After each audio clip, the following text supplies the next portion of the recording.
ঘরের মধ্যে জ্বলন্ত পুড়িয়ে মারা হয় দেবু দাস এবং তার স্ত্রী উষা দাসকে। কেন বলুন তো, সবাইকে পুলিশের কাছে তাকে আইন নিয়ে বা পড়তে হবে কেন, কেন তাকে আদালতে ছুটতে হবে, দীর্ঘ 8 বছর কেন অপেক্ষা করতে হবে? প্রথম ফার্স্ট ইনসিডেন্ট হচ্ছে আমি যখন 14ই মে থানায় গেছিলাম, কাকদ্বীপ থানায়, সেখানেও আমার কাছে শুনতে হয়েছিল এটা পরে আসবেন, আমরা এখন ইলেকশনের কাজে ব্যস্ত আছি। এত বড় ঘটনা হওয়ার এত পর বড় ঘটনা হওয়ার পরে কাকদ্বীপ থানার অফিসারটা বলেছিল যে আমরা এখন ইলেকশনের কাজে ব্যস্ত আছি, আপনারা পরে আসবেন, আপনি পরে আসবেন।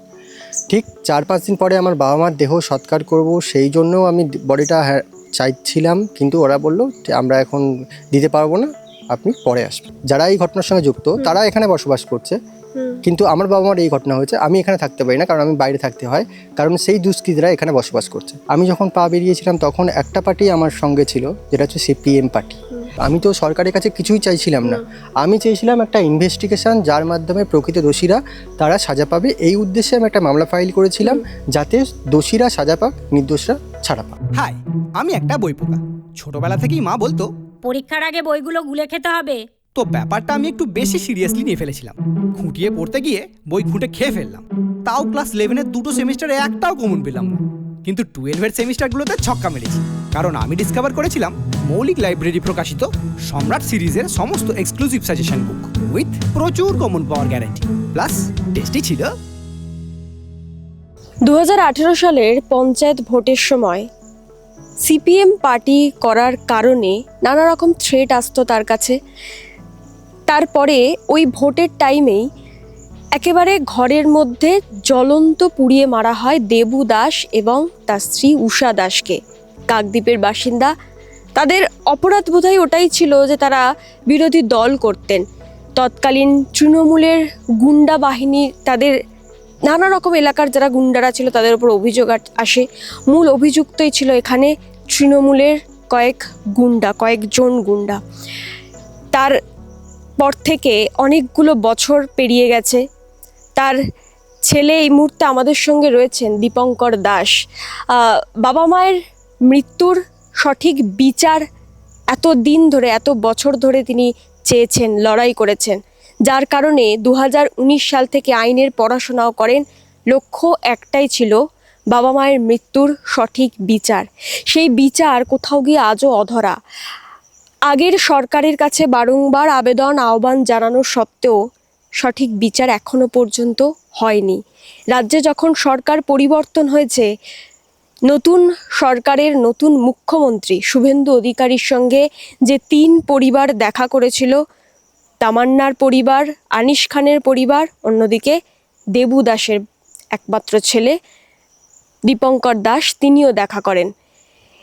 কিন্তু তারপরে কি ঘটনা ঘটলো বা এত দিন ধরে বিচার প্রক্রিয়া, তদন্ত প্রক্রিয়ায় কিভাবে কি হয়েছে, আজকে সবটাই জানার চেষ্টা করবার। এই মুহূর্তে বলে রাখা ভালো, যে জায়গায় আমরা দাঁড়িয়ে রয়েছি, এটা আমাদের পিছনে যে বাড়িটা দেখতে পাচ্ছেন, সেই বাড়ি যেখানে দীপঙ্কর দাসের বাবা এবং মাকে একেবারে জ্বলন্ত জীবিত পুড়িয়ে মারা হয়েছিল, কার্যত হত্যা করা হয়েছিল। আমার সঙ্গে এই মুহূর্তে রয়েছেন দীপঙ্কর দাস। প্রথমেই দাদা, এই এতগুলো বছর তো কেটেছে, আপনার একমাত্র লক্ষ্যই ছিল বাবা মায়ের মৃত্যুর সঠিক বিচার, যার জন্য আপনি আইনের পড়াশোনাও করেছেন।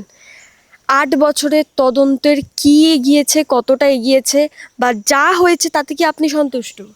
দেখুন, প্রথম কথা হচ্ছে ঘটনা ঘটেছিল 13ই মে 2018 সালে, পঞ্চায়েত ইলেকশনের ঠিক আগের দিন রাতে। 14ই মে পঞ্চায়েত ইলেকশন ছিল 2018 সালে, ঠিক তার আগের দিন রাতে, অর্থাৎ 13ই মে রবিবার। সেই সময় আমি বাড়িতে ছিলাম না, সেই সুযোগে তৃণমূল আশ্রিত দুষ্কৃতীরা এবং তৎকালীন যিনি তৃণমূলের ক্যান্ডিডেট ছিলেন পঞ্চায়েতের, তিনি এই ঘটনার সঙ্গে প্রত্যক্ষভাবে যুক্ত ছিল। এই ঘটনার সঙ্গে যারা যুক্ত ছিল তাদের বিরুদ্ধে আমি, যেহেতু তারা এই ঘটনার সঙ্গে জড়িত ছিল, তাই তাদের বিরুদ্ধে আমি 14ই মে 2018 সালে আমি এই ঘটনার বিবরণটা আমি কাকদ্বীপ থানায় করতে গেছিলাম। সেই কাকদ্বীপ থানার অফিসাররা আমাকে দীর্ঘ সময় ওখানে বসিয়ে রাখা হয় এবং তার পরবর্তী সময় ওরা বললো যে আমরা এখন ইলেকশনের কাজে ব্যস্ত আছি, আপনারা পরে আসবেন। এরপরে আমি ওখানে 2-3 ঘন্টা বসে থাকার পরে আমরা চলে আসি, এবং চলে আসার পরে দীর্ঘ 4-5 দিন পরে যখন আমার বাবা মার দেহটা সৎকার করতে হবে, তখন আমার বাবা মার দেহটা, যেহেতু এটা ক্যালকাটা পুলিশ মর্গে ছিল, সেই সময় আমাদেরকে বলা হয়েছিল যে ক্যালকাটা পুলিশ মর্গ থেকে আপনারা বডিটা নিয়ে যাবেন, আর সেই সময় তারা সদগতি করে দেবেন। কারণ একটা হত্যাকাণ্ড হয়েছে, সেখানে হচ্ছে 13ই মে এই ঘটনা ঘটেছে। প্রায় 4-5 দিন পরে সেই বডিটাকে পোস্টমর্টম করা হচ্ছে, এবং পোস্টমর্টমের পরে যখন বলছে যে আপনারা আসবেন, ওই পোস্টমর্টমের পরের দিন, পোস্টমর্টমের দিন আমরা বডিটা হ্যান্ড ওভার করে দেবো, আপনাদের হিন্দু শাস্ত্রের মধ্যে যেটা হয় সেটা আপনারা সদগতি করে দেবেন। আচ্ছা। সেই সূত্রে আমরা গেছিলাম ক্যালকাটা পুলিশ মর্গে। আমি প্রায় সকাল থেকে ছিলাম, প্রায় 5টার দিকে আমাকে বলা হয়েছিল যে আপনার বাবা মার দেহটা আপনারা নিয়ে চলে যাবেন 5টার দিকে। আচ্ছা। কিন্তু তৎকালীন সেই সময় রাজ্য সরকার এবং ক্যালকাটা পুলিশ মর্গ থেকে আমাকে জানানো হয় যে এই সময় আপনার হাতে বডি তুলে দেওয়া যাবে না, আপনারা পরে আসবেন। প্রথম ফার্স্ট ইনসিডেন্ট হচ্ছে আমি যখন 14ই মে থানায় গেছিলাম, কাকদ্বীপ থানায়, সেখানেও আমার কাছে শুনতে হয়েছিল এটা পরে আসবেন, আপনারা এখন ইলেকশনের কাজে ব্যস্ত আছি। এত বড় ঘটনা হওয়ার এত পরও বড় ঘটনা হওয়ার পরে কাকদ্বীপ থানার অফিসারটা বলেছিল যে আমরা এখন ইলেকশনের কাজে ব্যস্ত আছি, আপনারা পরে আসবেন, আপনি পরে আসবেন। ঠিক 4-5 দিন পরে আমার বাবা মার দেহ সৎকার করব, সেই জন্য আমি বডিটা চাইছিলাম, কিন্তু ওরা বললো যে আমরা এখন দিতে পারবো না, আপনি পরে আসবেন। তারপরে আপনি দেখবেন 14ই মে যখন এই ঘটনা 13ই মে এই ঘটনা ঘটে, 14ই মে রাজ্যে তৎকালীন মুখ্যমন্ত্রী এবং পুলিশের উচ্চতর আধিকারিকরা এই ঘটনাকে নিয়ে নানা রাজনীতি শুরু করেছিল। তারা প্রথমে বলেছিল যে এই ঘটনা হচ্ছে শর্ট সার্কিটের ঘটনা। এই দেখবেন এই এই এখান থেকে আমাদের ইলেকট্রিক লাইন ছিল, এবং এরা এখানে বলছিল যে এটা শর্ট সার্কিটের দ্বারা সব কিছু হয়েছে। তৎকালীন এখানে যে সুন্দরবন উন্নয়ন মন্ত্রী ছিলেন মন্টুরাম পাখিরা, উনিও এটা বলছিলেন যে এটা শর্ট সার্কিটের ঘটনা, এটা অন্য কোনো ব্যাপার নয়। কিন্তু আমি প্রত্যক্ষভাবে দেখেছি ঘটনাটা কী ঘটেছে, এবং সেই যে আমি কমপ্লেনটা করেছিলাম সেই কমপ্লেনের বেসিসে সুন্দরবন তৎকালীন এসপি উনি আমার কমপ্লেনের ওপরে লিখে দিচ্ছে যে প্রথমে তুমি পোস্টমর্টম করবে, তারপরে তুমি এফএসএল করবে, এইগুলো করার পরে যদি কোনো ফাউল প্লের দিকে ইঙ্গিত হয় তখন তুমি এফআইআরটা গ্রহণ করবে, এফআইআর হিসেবে ট্রিট করবে। আচ্ছা। তাহলে আপনি দেখুন প্রথম থেকে এই ঘটনা যখন ঘটছে, রাজ্যের মন্ত্রী তথা সুন্দরবন উন্নয়নের মন্ত্রী, রাজ্যের উচ্চতম পুলিশ আধিকারিক, সুন্দরবনের পুলিশ এসপি, কাকদ্বীপ থানার পুলিশ, পুরো পলিটিক্যাল যে ব্যাকগ্রাউন্ডে যারা আছে তারা সব এই ঘটনাকে শর্ট সার্কিট বলে চালানোর চেষ্টা করে। ততক্ষণ পর্যন্ত যতক্ষণ না এফএসএল রিপোর্টটা আসে, এফএসএল রিপোর্টের মাধ্যমে সেখানে উল্লেখ হয় যে সেই সময় যখন এই ঘটনা ঘটে তখন এই জায়গাটায় কোনো ইলেকট্রিসিটি ছিল না। আচ্ছা। তো সেই সময় দেখা যায় যে এটা ইলেকট্রিসিটি ছিল না, তখনই ওরা করে যে ইলেকট্রিসিটি যেহেতু ছিল না তখন ওরা এই শর্ট সার্কিট থিওরি থেকে হাঁটতে পারে। হয়েছিল ঘটনাটা? ঘটনাটা আমি যখন বাড়িতে এসেছি তখন প্রায় 12টা 12:30 নাগাদ। আচ্ছা। আর তার আগে এই ঘটনাটা ঘটেছে। আমি যখন এসে দেখি পুরো বাড়িটা জ্বলছে, এবং সেই সময় আমার বাবা মা সেই জ্যান্ত অবস্থায় ওখানে পুড়ে মারা গেছে, এবং কয়েকজন দুষ্কৃতী তারা এখান থেকে বেরিয়ে যাচ্ছে। সেই বেসিসে আজ কমপ্লেন আমি করেছিলাম, এবং তার পরবর্তী ক্ষেত্রে যেটা হয়, আমরা প্রায় দীর্ঘ 8 বছর এই মামলা চলেছে, এবং 2023 সালে আমি enrolment pi as an advocate হিসেবে বার কাউন্সিল থেকে। ঠিক সেই বছরই আমার মামলা মোড় নেয়, এবং সেখানে আমি একটা সুবিচার পাই। সেখানে স্পষ্টভাবে উল্লেখ করে যে পুলিশ যে ইনভেস্টিগেশন করেছে তার মধ্যে অনেক খামতি আছে। আচ্ছা। এবং সেই সময় আমি যাদের বিরুদ্ধে কমপ্লেন করেছিলাম তাদের বিরুদ্ধে কোনো স্টেপ নেওয়া হয়নি। কার বিরুদ্ধে কমপ্লেন ছিল? আমি সেই সময় কমপ্লেন করেছিলাম এই আমাদের এই অঞ্চলের যিনি পঞ্চায়েতের মেম্বার ছিলেন সেই, এবং তৎকালীন তৃণমূলের যে সব নেতা কর্মীরা এখানে ছিলেন তারা এই ঘটনার সঙ্গে যুক্ত ছিল। সেই বেসিসে আমি একটা কমপ্লেন করেছিলাম, কিন্তু তার বেসিসে ওরা কোনো কিছু করলো না। এবং 2023 সালে যখন এই অর্ডারটা হয় সেখানে স্পষ্টভাবে ফার্দার ইনভেস্টিগেশন করতে বলা হয়। কোনো রকম শত্রুতা কি ছিল? মানে দেখুন, প্রথম কথা হচ্ছে পলিটিক্যাল শত্রুতা ছাড়া এখানে আর কোনো শত্রুতা আমার বাবার মায়ের সঙ্গে এমন কোনো মানুষ এখানে গ্রামে এসেছেন, আপনারা হয়তো জিজ্ঞাসাও করতে পারেন সবার সাথে যে আমার বাবা মার সাথে কোনো কারোর সাথে খুব একটা ঝগড়া বলুন বা কোনো কিছু শত্রুতা নেই, একমাত্র এই কারণটা ছাড়া। এছাড়া আপনি যখন দেখবেন 2023 সালে আমি যখন এই অর্ডারটা পাই, তার পরবর্তী ক্ষেত্রে রাজ্য সরকার এই অর্ডারটার এগেনস্টে অ্যাপিল ফাইল করে ডিভিশন বেঞ্চে, যাতে এই ইনভেস্টিগেশনটা না হয়। তাহলে আপনি দেখুন প্রথম থেকে এই ঘটনাটাকে নিয়ে শর্ট সার্কিট বলে চালানোর চেষ্টা হয়েছে। সেখানে হচ্ছে আমি যখন 2023 সালে যে অর্ডারটা পাই সেখানে ওরা এই অর্ডারটার এগেনস্টে অ্যাপিল ফাইল করে যাতে ইনভেস্টিগেশন না হয়। তাহলে সরকারের প্রথম থেকেই মনোভাবটা ছিল এটা যা হোক করে এই কেসটাকে চাপা দিতে হবে। প্রথমে ওরা আটকে ছিল যে যাতে এফআইআরটা না গ্রহণ করা হয়, পরবর্তীতে সেই এফআইআরটাও হয়। সেকেন্ড হচ্ছে ওরা ডেড বডিটা হ্যান্ড ওভার করতে বারণ করে যাতে পরবর্তীকালে এটা কোনো ইস্যু না হয়, সেটাও হয়। পরবর্তীকালে দেখবেন শর্ট সার্কিট থিওরি বলে হয়। শর্ট সার্কিট থিওরি কখন হচ্ছে, যখন এফএসএল রিপোর্টটা আসে, কারণ এফএসএল রিপোর্টের দ্বারা প্রমাণিত হচ্ছে এখানে কোনো কারেন্টই ছিল না। 23 সালে আমি যখন একটা অর্ডার পেলাম, সেখানে বলছে যে ইনভেস্টিগেশন হোক। আমি তো সরকারের কাছে কিছুই চাইছিলাম না, আমি চেয়েছিলাম একটা ইনভেস্টিগেশন, যার মাধ্যমে প্রকৃত দোষীরা তারা সাজা পাবে। এই উদ্দেশ্যে আমি একটা মামলা ফাইল করেছিলাম, যাতে দোষীরা সাজা পাক, নির্দোষরা ছাড়া পাক। তো সেখানে রাজ্য সরকার সেই আমার যে অর্ডারটা পেয়েছিলাম, সেই অর্ডারটার এগেনস্টে একটা অ্যাপিল ফাইল করে, যেটা 2025 সালে যে অর্ডারটা হয়, অ্যাপিলে রাজ্য সরকার হেরে যায়। হেরে যাওয়ার পরে সেই 2023 সালে আমি যে অর্ডারটা পেয়েছিলাম, সেটার দায়িত্বভার দেওয়া হয়েছিল তৎকালীন রাজ্যের আইপিএস অফিসার দয়মন্তী সেনকে। যেহেতু একটা অ্যাপিল পেন্ডিং ছিল, 2025 সালে সেই অর্ডারটা হয়। সেখানে বলা হয় যে রাজ্য সরকার এই অ্যাপিলটা হেরে যায় এবং যেটা সিঙ্গেল বেঞ্চের অর্ডার ছিল সেটাই বলবৎ থাকে। এবং পরবর্তী ক্ষেত্রে এই 23 তারিখ সিপিএম পার্টির পক্ষ থেকে মীনাক্ষীদি এবং রানাদার উদ্যোগে ওনারা টাইম করেছিলেন মুখ্যমন্ত্রীর সঙ্গে দেখা করার, এবং সেই সূত্রে আমরা গিয়েছিলাম। মুখ্যমন্ত্রীর সঙ্গে দেখা হলো, উনি আশ্বাস দিলেন যে এই ঘটনাটা ওনারা জানেন। আর আমরা 3টে পরিবার গেছিলাম, তামান্নার পরিবার, আনিস খানের পরিবার এবং আমার। তো আমরা ওখানে গিয়ে মুখ্যমন্ত্রীর সঙ্গে কথা বললাম। উনি দীর্ঘক্ষণ শুনে বললেন যে হ্যাঁ, এটা আমরা দেখব, অবশ্যই তদন্তভার দেখব, কি হয়েছে না হয়েছে সেটা জেনে নিই।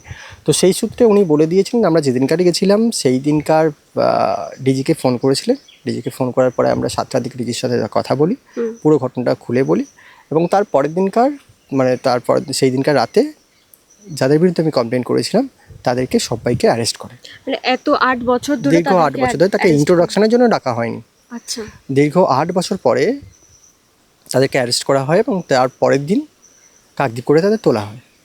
এটা আপনার কাছে কতটা যন্ত্রণাদায়ক ছিল?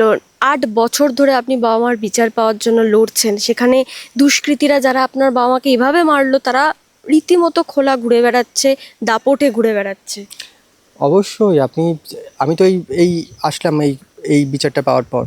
এর আগে কয়েকবার এসেছি, কারণ আমি এখানে থাকতে পারি না। আমার বাড়িটা দেখলে বুঝতে পারবেন, এখানে থাকার মতো সেই পরিস্থিতি নেই।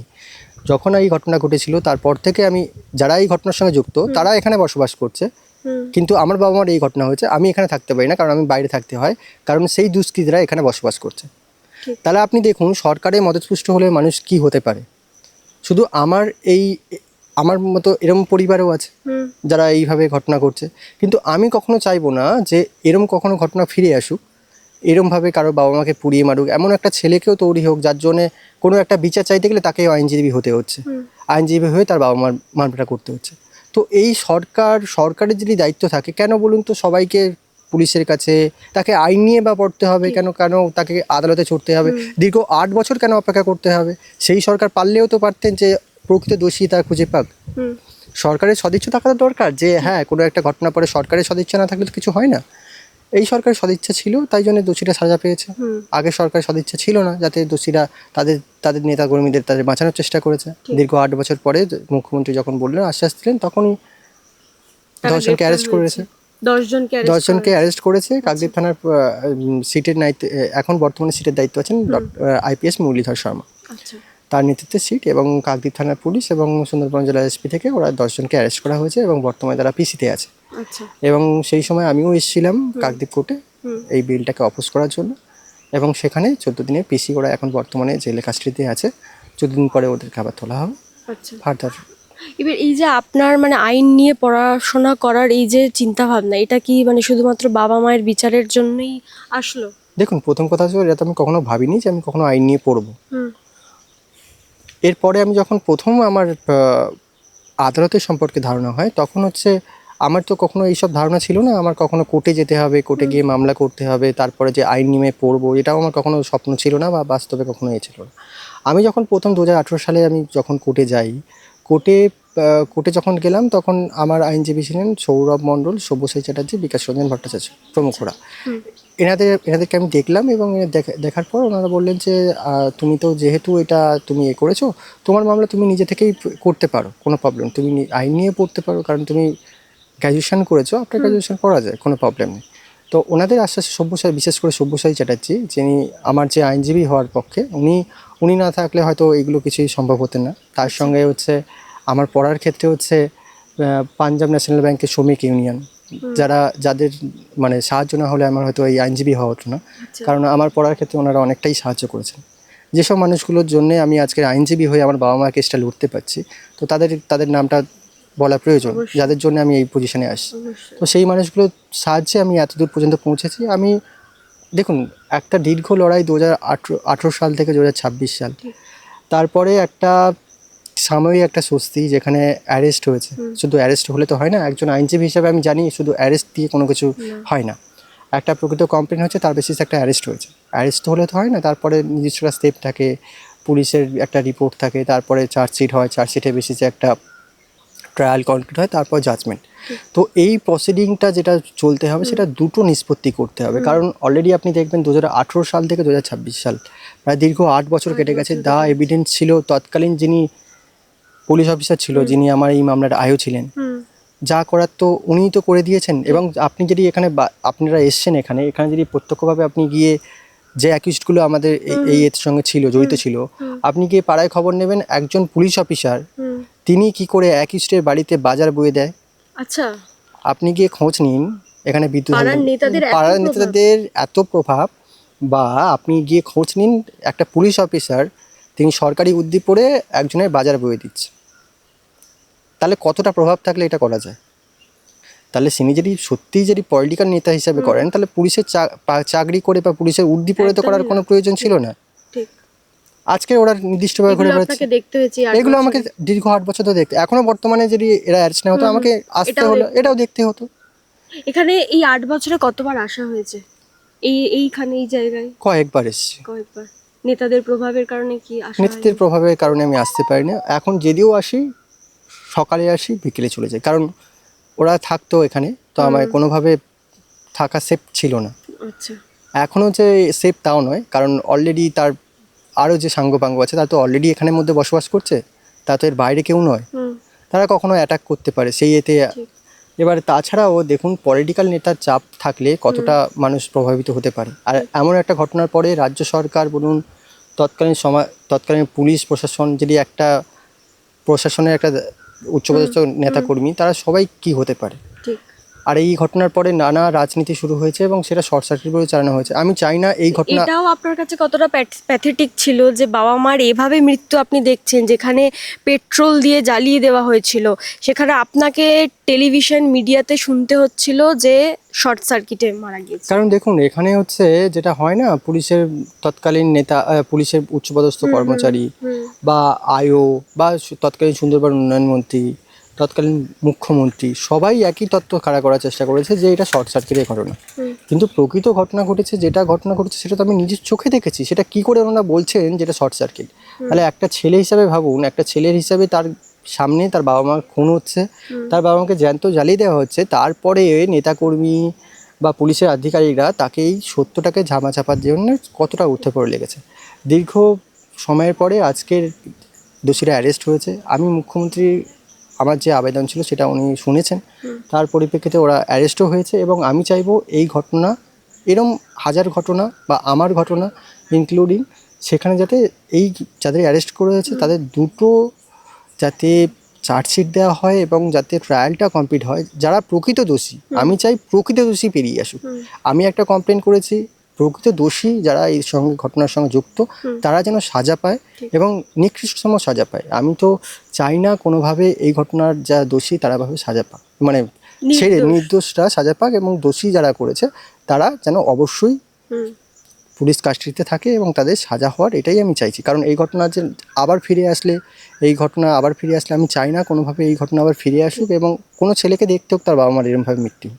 এবং এই যে 2018 সালে তখন সবে সবে গ্র্যাজুয়েশন পাস করেছিলেন, তখন বয়সটাও কম ছিল, লড়াইটা কি একাই লড়তে হয়েছে নাকি কারো সাহায্য পেয়েছিলেন পার্টির দেখুন, তরফ থেকে? প্রথম থেকে হচ্ছে লড়াইটা প্রথমে তো আপনাকে, যদি আপনি কোনো লড়াইতে নামতে হয়, প্রথমে তো আপনাকে পাটা বেরোতে হয়, তারপরে আপনাকে আস্তে আস্তে সবাই আস্তে আস্তে এ হবে। আমি যখন পা বেরিয়েছিলাম তখন একটা পার্টি আমার সঙ্গে ছিল, যেটা হচ্ছে সিপিএম পার্টি। সিপিএম পার্টির জন্যে আমি অনেক কিছু, আপনার বাবা দলটা করতো? আমার বাবা যেহেতু এই সিপিএম পার্টির কর্মী ছিলেন, সেই সূত্রে সিপিএম পার্টি আমার হাত ধরেছিল। কারণ আমি যার জন্যে আমার আইনজীবী হয়ে ওঠা, সব্যসাচী চ্যাটার্জি, বিকাশ রঞ্জন ভট্টাচার্য, চন্দনা ঘোষ দস্তিদার, এরা সবাই সিপিএম পার্টির সক্রিয় কর্মী, নেতা কর্মী। তো এদের দ্বারাই আমার আইনজীবী হয়ে ওঠা বা এখনও যেটা স্ট্রাগলের মধ্যে যাচ্ছে তারা সেটা দেখছে। তো সেটাই হচ্ছে ব্যাপার।